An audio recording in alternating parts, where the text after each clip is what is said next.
que lo primero que todo es que un debate sobre una nueva constitución, una nueva institucionalidad, el país que estamos pensando, cómo debería funcionar en términos económicos, de derecho, en términos incluso de la institucionalidad política, la relación entre los poderes, en fin, toda la discusión que abre un debate constituyente, a mí me parece que es un debate que se requiere dar inclusive para dentro de los partidos políticos que han estado gobernando, hay cuestionamiento, hay diferencia dentro de los mismos partidos. O sea, esto es una oportunidad para que dentro de los mismos partidos también exista ese debate y se tomen postura. Y eso lo digo porque este proceso ha generado no solamente como un cuestionamiento desde la sociedad hacia la política, dentro de los partidos políticos, también hay un debate, una discusión que es interesante para enfrentar lo que se viene en adelante. Y en eso al menos yo creo que claro que hay un desafío de poder ser mayoría, de hecho, tener una posición mayoritaria para enfrentar el proceso constituyente y poder ganar ciertos mínimos. Yo creo que ese es un desafío que compartimos todas las fuerzas políticas progresistas del país. Y ahí me parece que el tema es fijar cuáles son esos mínimos. Eh, Creo que hay un ámbito respecto a los derechos sociales que se requiere avanzar, es decir, que podamos garantizar derechos sociales. Creo que eso es algo que no solamente en términos de los partidos políticos debería ser un acuerdo, sino que es porque la sociedad lo requiere.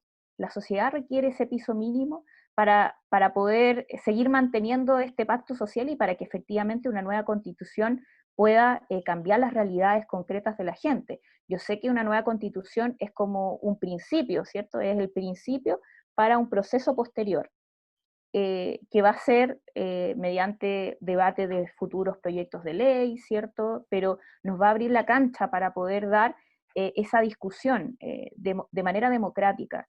Y para eso, además de este punto que tiene que ver con ¿cierto? Los derechos sociales, el rol del Estado, en la economía también. Creo que hay una apertura de discusiones súper interesantes que podríamos ver cuáles son los mínimos que podríamos compartir, pero para mí un mínimo es poder garantizar derechos sociales.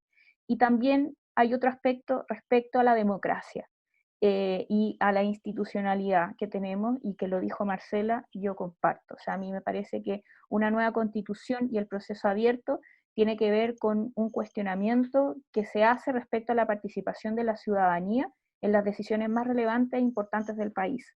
Y ahí tenemos un desafío, que no sea solamente este plebiscito o este proceso abierto, ¿cierto? Sino que mantener espacios de participación e incidencia desde la ciudadanía, desde las organizaciones sociales, creo que es un factor sumamente relevante para potenciar y en el fondo fortalecer nuestra democracia. Eso creo que es el desafío post proceso constituyente. Y ahí creo que hay mínimos que deberíamos tener las fuerzas progresistas, deberíamos compartir en un diálogo que no sea solo del mundo de los partidos políticos, porque yo con fuerzas progresistas me refiero también al mundo social que ha empujado por estos cambios.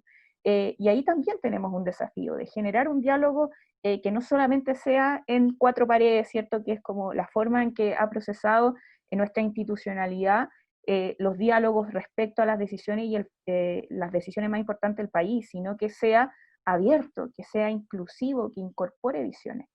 Y ahí hay un punto que creo que también es importante, el haber ganado que la constituyente va a ser conformada de manera paritaria y que también creemos que es importante la participación y garantizar la participación de los pueblos originarios, le da una conformación al proceso que es inclusiva de por sí y que va a tener más miradas, que hoy día no están incorporadas en las instituciones.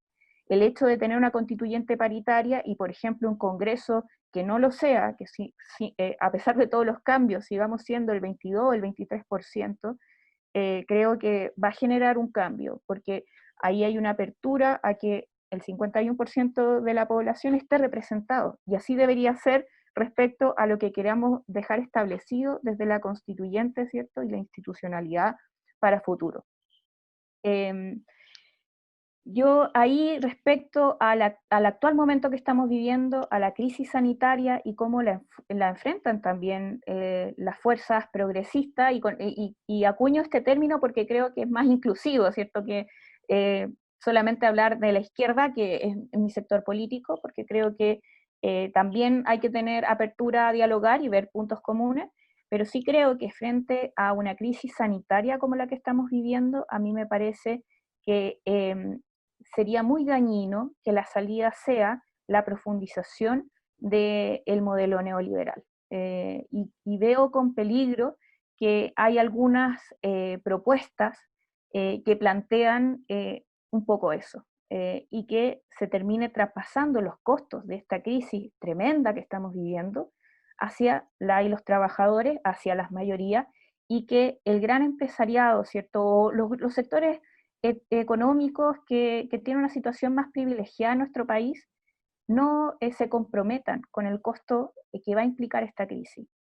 Eh, quiero solamente a modo de ejemplo plantear que las propuestas que se han señalado en materia de la ley de protección al empleo, que es una ley que establece una forma de pago de remuneraciones para la y los trabajadores durante la crisis sanitaria, plantea, al igual que la propuesta que se hace para el mundo de los independientes que trabajan, que son trabajadores a honorario, plantean que se endeuden los trabajadores o que el costo de la crisis lo paguen con sus cotizaciones.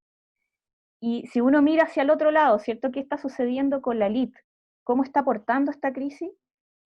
No se ve con claridad cuál es el aporte que están teniendo para poder, en el fondo, compensar eso. Y creo que eso es sumamente importante, que las fuerzas, nuevamente, las fuerzas progresistas, tengan este mismo horizonte, ¿cierto? Que todos se comprometan acá. Y falta un sector que se comprometa, y esto va a ser relevante porque si profundizamos las desigualdades, si se ve que hay una suerte de protección a los grupos más privilegiados en este momento, va a agudizar el cuestionamiento que existe hoy día hacia la política. Y ahí creo que hay, y voy a ser insistente, pero hay un peligro. A mí me parece que eso tiene que ser reflexionado y tomado en consideración, sobre todo por quienes creemos que debemos luchar por, en el fondo, tener un Chile que sea más justo, que pueda avanzar en ir eliminando estas desigualdades tremendas que tenemos.